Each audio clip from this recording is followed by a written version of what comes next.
लद्दाख की बर्फ और शैतान सिंह का इरादा। ये कहानी 1962 के ठंडे दौर की है। लद्दाख की बर्फ और ऊंचाइयों पर भारत और चीन के बीच लड़ाई का माहौल तेजी से गर्म हो रहा था। हमारी कहानी के हीरो हैं मेजर शैतान सिंह, जो 13 कुमाऊं रेजिमेंट की चार्ली कंपनी के कमांडर हैं। ये कंपनी 120 बहादुरों की थी, जिनके इरादे पक्के थे, लेकिन उनकी तादाद दुश्मनों के सामने मुट्ठी भर थी।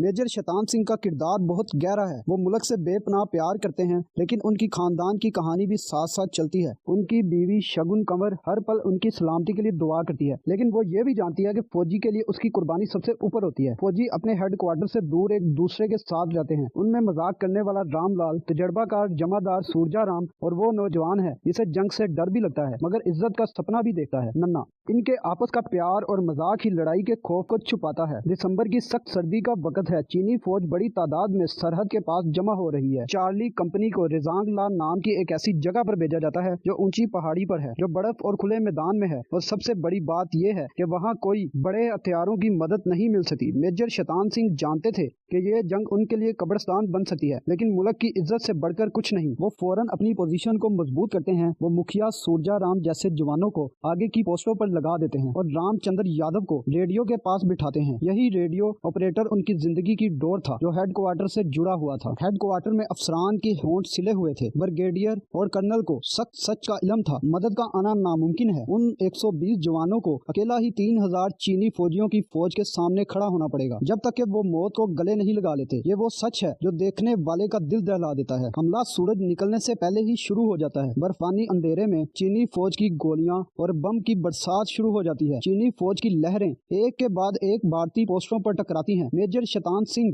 एक हीरो की तरह गोलियों के बीच दौड़ते हैं। वो हर पोस्ट पर जाकर जवानों की हिम्मत बढ़ाते हैं। वो जोर से कहते हैं, पीछे नहीं हटना है, आखिरी दम तक लड़ना है। जमादार सूरजा राम और बड़ी राम अपनी टीमों को जबरदस्त तरीके से संभालते हैं और दुश्मन को रोकते हैं। नौजवान नन्ना पहली बार जंग की हौलनाकी देखता है, मगर वो डर को छोड़कर लड़ता है। रेडियो ऑपरेटर यादव भी बमबारी के बीच हिम्मत नहीं हारता और हेडक्वार्टर तक इतला पहुंचाता रहता है। वो जंग का अहम धागा बन जाता है। दोपहर तक लड़ाई आखिरी लड़ाई बन जाती है। गोलियां खत्म हो रही हैं, जवान शहीद हो रहे हैं, लेकिन चीनी फौज के हमले बढ़ते जा रहे हैं। मेजर शैतान सिंह खुद बुरी तरह जख्मी हो जाते हैं, मगर वो हुक्म देते हैं कि कोई भी इन्हें बचाने के लिए अपनी जान खतरे में न डाले। रेडियो टूट जाता है और रामचंद्र भी रेडियो छोड़कर बाकी जवानों के साथ बंदूक उठा लेता है। एक एक करके चार्ली कंपनी के जवान अपने ठिकाने पर डटे रहते हैं और वहीं शहीद हो जाते हैं, लेकिन कोई भी पीछे नहीं हटता। जब लड़ाई खत्म होती है तो 120 बहादुरों में से सिर्फ कुछ ही जिंदा बचे हैं, जो कमांडरों को उस बारी कुर्बानी की कहानी सुनाते हैं। अफसरान ये सुनकर सदमे में आ जाते हैं। रिजांग ला में 1300 से ज्यादा चीनी फौजी मारे गए थे और ये सब उन 120 जवानों ने किया था। मेजर शैतान सिंह बाद में जख्मियों की वजह से शहीद हो जाते हैं और उन्हें भारत का सबसे बड़ा फौजी आजाद परमवीर चक्र से नवाजा जाता है। फिल्म के आखिरी सीन दिल को छू लेते हैं, जब शहीद जवानों के घर वालों को ये खबर मिलती है। शगुन कंवर और बाकी खानदान के लोग आंसू रोककर अपने प्यारों की बहादुरी पर फख्र करते हैं। 120 बहादुर फिल्म इज्जत, फर्ज और मुल्क से प्यार की सबसे बड़ी निशानी बनकर खत्म होती है और ये साबित करती है कि हिम्मत और अज़म के आगे तादाद कोई मानी नहीं रखती। जी, तो ये थी 120 बहादुर फिल्म की कहानी। उम्मीद है कि आपको ये कहानी पसंद आई होगी।